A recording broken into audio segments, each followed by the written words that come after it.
Mukhang ang San Miguel Beer ay hindi pa raw tapos dito sa kanilang mga binabalak na mga trades. At ngayon naman daw ay itong si Jeron Teng ang posibleng i-trade ng San Miguel Beer sa Titan Ultra kapalit nung first round draft pick nito. Umiinit na yung mga usap-usapan na ganyan daw talaga ang balak gawin ngayon ng SMB, lalo na at nakikita nila yung potensyal at baka maging malalim ang darating na draft. Si Jeron Teng kasi ay sa tingin ng SMB sapat na pwedeng ibigay sa Titan Ultra na ngayon ay nangangailangan ng isang scorer.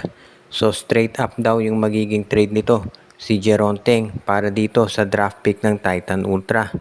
Kung sakasakali, yung draft pick ng Titan Ultra papunta sa San Miguel, magiging number 3 ang San Miguel dito sa darating na draft. Sa ngayon kasi mukhang nakaposisyon sa number 1 ng Barangay Ginebra, number 2 at NLEX at number 3 Titan Ultra. Kung makukuha ng San Miguel yung draft pick ng NLEX ng Titan Ultra, magiging number 3 sila at yan maganda para dito sa San Miguel Beermen. Dahil magkakaroon sila ng oportunidad na baka makuha nila. Ang dami dyan. Let's say, na ito si Michael Phillips makuha ng Ginebra sa number 1 at makuha naman sa number 2 nitong NLEX Road Warriors itong si Kaimani Ladi. Magiging number 3 pick niya ng San Miguel baka si TJ Fenner o kaya itong si CJ Lane. Pwede rin na si JD Kagulangan or kung sino pang mga magagaling na players na sasali sa draft. So maraming posibilidad dito na makuhang top talent sa San Miguel kapag nagkataon. At yan yung nakikita nating dahilan kung ba't willing ang SMB na i-trade dito si Jeron Teng.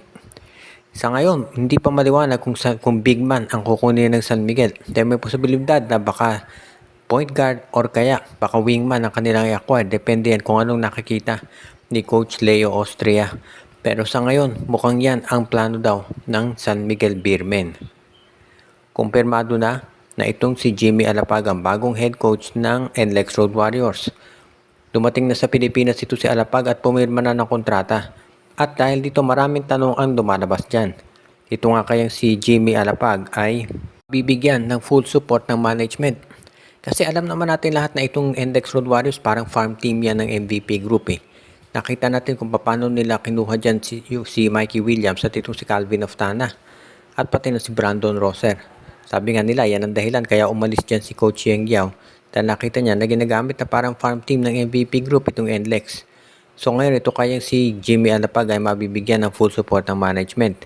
Kung mabibigyan niya, magiging maganda ang takbo nitong NLEX Road Warriors. Alam naman natin na nandiyan na si Robert Bolick at si Shawnee Winston. Pero mukhang pinapalakas pa raw yan ng management. Of course, nandiyan yung balita na gusto raw mag-trade nitong NLEX Road Warriors at willing silang i-give up itong si Cyrus Torres at si Brandon Ramirez para dito sa 6'8" forward center ng Blackwater Bossing na si Christian David.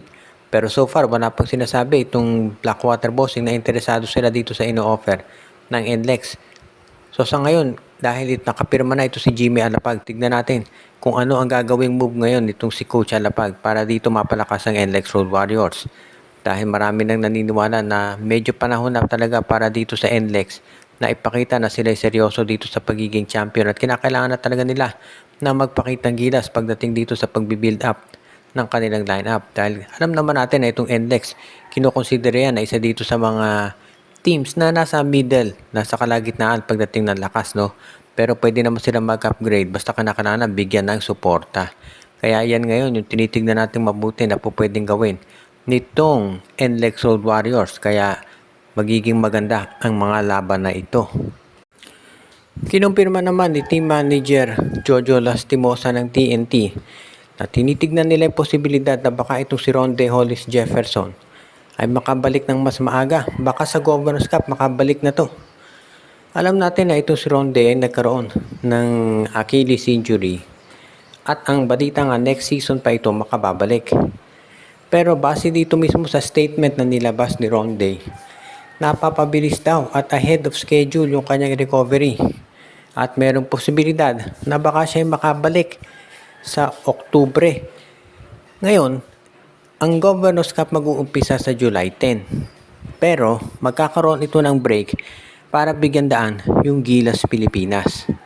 So ibig nito sabihin, sa bandang Oktubre, may ongoing pa rin itong Governors Cup at baka makahabol pa itong si Ronde Hollis Jefferson dito sa kampanya ng TNT.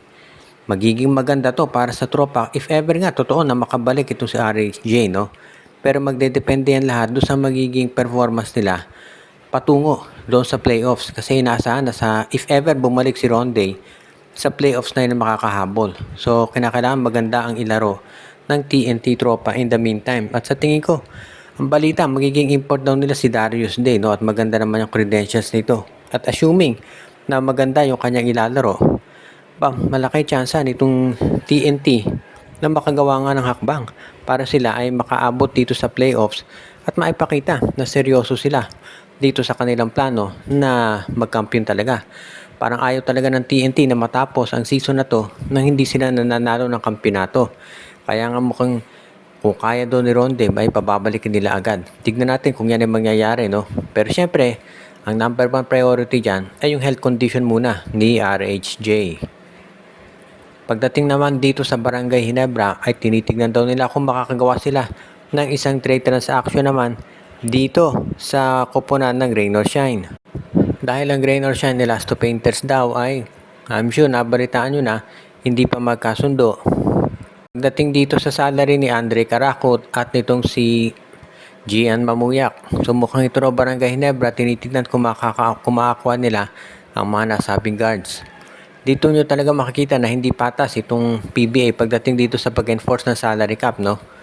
Clearly na itong Rain or Shine sumusunod doon sa salary cap kaya hindi sila maka-afford ng mga top players. Samantala naman kung ikukumpara mo itong lineup ng San Miguel, Ginebra, TNT na puro superstar, obviously hindi sila sumusunod doon sa salary cap. Kaya yan ang nagiging problema kung ba't hindi balanse yung mga lineup ngayon sa PBA. At yan din ang dahilan kung ba't palaging nagka-champion ay ang SMC at MVP group. Ganun pa man, mukhang itong Barangay Ginebra ay tinitignan nila kung magagawa nila ng hakbang para makuha nga itong si Carakot mula dito sa Rain or Shine ni Last of Painters. Sa tingin ng Barangay Ginebra, makakatulong si Carakot bilang isa doon sa mga backup guards para dito kay RJ Abarientos at pati na rin kay Scotty Thompson na nagre-recover pa mula sa injury. Kaya mukhang ito na talaga yung nakikita natin na posibleng mangyari sa Barangay Ginebra lalo na at seryoso sila dito sa kanilang plano na magbigay ng backup na guard para dito kay RJ Abarientos at pati na rin kay Scotty. If ever ito'y matuloy, sa tingin ko maganda to para dito sa Barangay Ginebra lalo na at alam naman natin na itong Gene Kings ay seryoso na gawin dito para masiguro na yung kanilang roster naman ay maging ready na para magkaroon ng back-to-back championships. Alam natin magiging focal point sa opensa si Justin Brownlee pero nakikita rin ng Ginebra na magagawan pa rin ng paraan para makakuha ng iba pang mga talent katulad ni Carakot sa lineup. Binabati natin yung ating mga taga-subaybay na sila Michael D, si Anthony Alon, Ireneo Salangsang, Dexter Domer, si Monde Guzman, si Amalyari Mascarinas, si Katsakino Dukusin. Binabati din natin si RG Bueno, Jonel Alagon, si Joshua Giray Espejo, Rosales Family, Ronald Berbosidad at iba pa.